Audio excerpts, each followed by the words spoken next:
Okay, I want to show you what racism really is on the networks. Here you go. Take a listen to this. If you wrote a scathing letter to MSNBS, you want to know why they allow rhetoric like this on their broadcasts. It's not necessarily the MAGAs who are in the death cult, the religious Christian nationalist death cult. Death cult, Christians. The evangelical church has failed this country.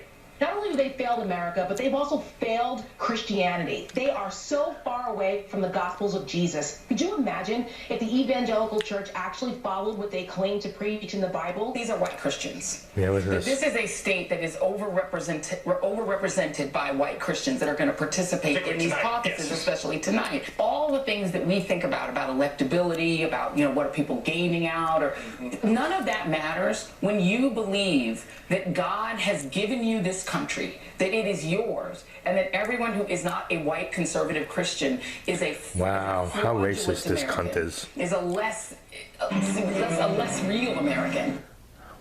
Oh, wow. Now, if you swap out the word Christian with Muslim, Jew, or any other faith tradition, right? Of course, there would be outrage. Why do you think, Bill, MSNBC and NBC allows the slander of Christians regularly on their programming?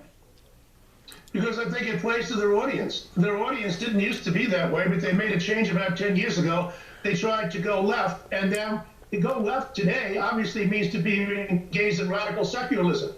Notice that Joy Reid couldn't cite a single person who ever said, as a Christian, I believe that unless you accept my views that you're fraudulent, you're not a true American. I've never met a Christian in my entire life who ever believed that. So they make it up. They then attribute some nefarious idea, and then they bash the people. This woman has been engaged in racism against white people. She's engaged in anti-religious bigotry, and it's deep into MSNBC. She's not the only one. They bring in Sarah Posner and many others bashing Christians on a regular basis. Dr. Taylor, just give me about 30 seconds. I'm almost out of time here. What's your reaction to all this?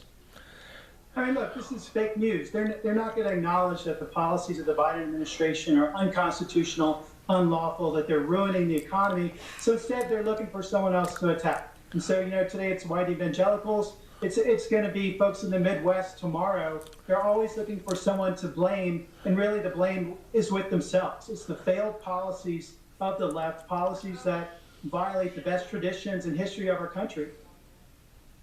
Yeah, and by the way, Christianity and people of faith typically are against Marxism and communism just by the value set, and that's something that MSNBC and the NBC properties seem to support, anti-Americanism. Thank you, Bill Donahue and Dr. Taylor. Appreciate your time. There's some big news from Newsmax.